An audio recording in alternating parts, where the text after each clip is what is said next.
50,000 টকাত বিক্ৰী মানৱতা কিমান নিষ্ঠুৰ হলে জন্মদাত্ৰীয়ে বিক্ৰী কৰিব পাৰে নৱজাতকক শিৱসাগৰৰ জয়সাগৰত মানৱতাক ভুলুণ্ঠিত কৰা ঘটনা পোহৰলৈ আহিছে নৱজাতক ক্ৰয় বিক্ৰয়ৰ আঁৰৰ কলংকিত অধ্যায়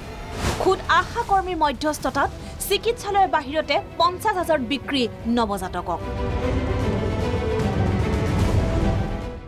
ভদ্ৰতাৰ মুখা পিন্ধা একাংশ লোকৰ মানসিকতাই একোখন সমাজ বিপথে পৰিচালিত কৰিছে শিৱসাগৰৰ ঘটনা তাৰ ব্যতিক্ৰম নহয় বিগত 23 জুনত এগৰাকী অবিবাহিতা যুৱতীয়ে জন্ম দিছিল এটি পুত্ৰ সন্তান চিকিৎসালয়ৰ পৰা ৰিলিজ দিয়াৰ পিছতে সন্তান ক্ৰয় বিক্ৰয় আৰু চক্ৰটো হৈ পৰে সক্ৰিয় পূৰ্ব পৰিকল্পিত মতে যুৱতীগৰাকীৰ মাতৃ নবৈকে মিলি আশা কৰ্মী সহযোগত বিক্ৰী কৰে নৱজাতকক কিমান নিষ্ঠুৰ হলে এগৰাকী মাতৃয়ে আনৰ হাতত তুলি দিব পাৰে জন্ম দিয়া অবুজ নিষ্পাপ কন্মালিটিক 50,000 টকাত সোণাৰী এটা পৰিয়ালক নৱজাতকটিক বিক্ৰী কৰাৰ পাছতে খোল খাইছে ঘটনাৰ অন্তৰালৰ ন তথ্য শিশু বিক্ৰীৰ ধনৰ অংশ যুৱতীৰ পিতৃক মাতৃয়ে দিবলৈ বিচৰাত পোহৰলৈ আহে এই চাঞ্চল্যকৰ তথ্য সন্দেহৰ বীজে মগজুত ক্ৰিয়া কৰাত যুৱতীৰ পিতৃয়ে অৱগত কৰে শিশু কল্যাণ সমিতিৰ সদস্যক মানে এইখিনতে হেঁতি দুজনীয়ে ভিতৰে কথা পাতি এনেকুৱা কৰি আছে তাৰপৰা মই বোলো ঠিক আছে তহঁতি মই পিছত গম পালোঁ যে পইচাটো আনি মোক দিছিল মই পইচা ঘূৰাই দিছিলোঁ মোৰ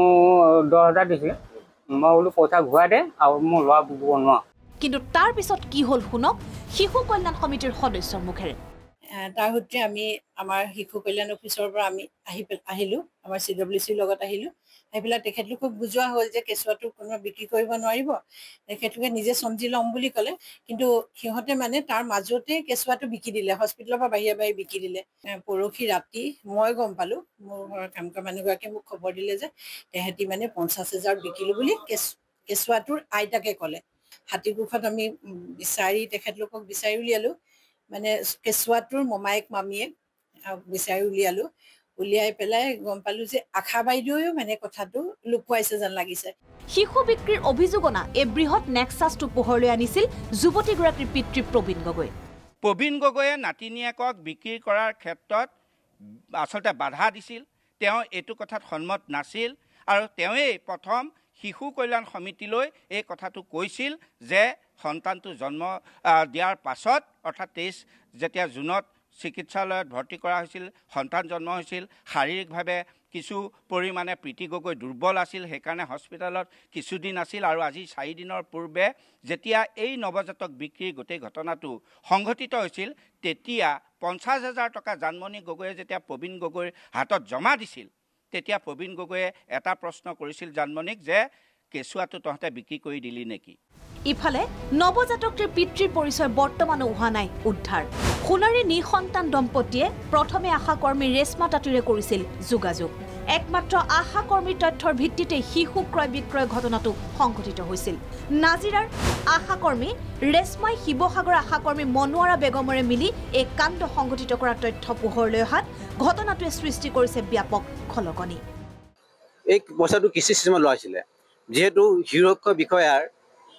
সন্দেহ হোৱাত আৰু CWCৰ সন্দেহ হোৱাত 23 তাৰিখে তেওঁলোকক ষ্টেটমেণ্টটো লোৱা হৈছিলে বাচ্চাটো জন্ম দিয়া সময়ত যেন আপোনালোকে বাচ্চাটো কোনো কাৰণতে বিকিব নোৱাৰিব তেওঁলোকে আমি কোনো কাৰণতে নিবিকো কৈছিলে আৰু তেওঁলোকক প্ৰডাকশ্যনলৈ আনিবলৈ কোৱা হৈছিলে প্ৰডাকশ্যনলৈ যেহেতু তেওঁলোকে নানিলে ননাত সন্দেহ হোৱাত শিৱসাগৰ শিশু সুৰক্ষা বিষয়া বিকাশ ডাঙৰীয়া নেতৃত্বত এই বস্তুটো এজাহাৰ দাখিল কৰা হয় আৰু তেওঁলোকে য'ত আছিলে তাত খবৰ লোৱা হয় লৈ পেলাই গম পোৱা হ'ল তেওঁলোকে বাচ্চাটো ইতিমধ্যে বিকিলে আৰু ইতিমধ্যে আশা কৰ্মীগৰাকীক আৰু তেওঁলোকক সোধপোছ কৰা হৈছে আৰু যিকেইজন ব্যক্তিয়ে এই নৱজাতকজনক কিনিছিলে তেওঁলোককো দৃষ্টান্তমূলক শাস্তি দিবলৈ মই প্ৰশাসনক অনুৰোধ জনাইছোঁ উল্লেখযোগ্য যে শিশু কল্যাণ সমিতিৰ সদস্যই শিশুটিৰ জন্ম সম্বন্ধে জানিব পাৰি পৰিয়ালে নোৱাৰিলে শিশু কল্যাণ সমিতিয়ে দায়িত্ব ল'বৰ বাবে কৰিছিল আগ্ৰহ প্ৰকাশ কিন্তু পৰিয়ালে নৱজাতকটিৰ দায়িত্ব লোৱাৰ নিশ্চিতি প্ৰদান কৰাৰ পাছত 4 দিন পূৰ্বে চিকিৎসালয়ৰ বাহিৰতে বিক্ৰী কৰে নৱজাতকটিক ইতিমধ্যে আৰক্ষী আশা কৰ্মী মনোৱাৰা বেগম নৱজাতকটিৰ মাতৃ তথা আইতাক ভানু গগৈ নবৈক জানমণি গগৈ আৰু আশা কৰ্মী ৰেশমা তাঁতীক আটক কৰিছে শীঘ্ৰেই নৱজাতক ক্ৰয় কৰা সোণাৰী গগৈ উপাধিৰ মহিলাগৰাকীও পৰিব আৰক্ষীৰ জালত বিভাগক অৱগত কৰিলোঁ আৰু আৰক্ষীও তাতে গ'ল তাতে যোৱাৰ পিছতে তেওঁলোকৰ পুতেক বোৱাৰীয়েক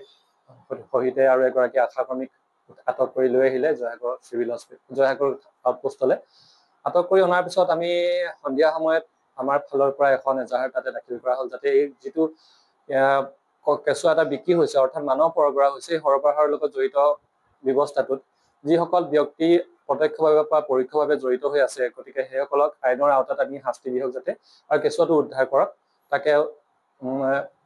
উদ্দেশ্য কৰি এখন এজাহাৰ দাখিল কৰা হ'ল। শিৱসাগৰৰ পৰা ভৈৰৱ মুণ্ডাৰ ৰিপৰ্ট প্ৰাগ নিউজ।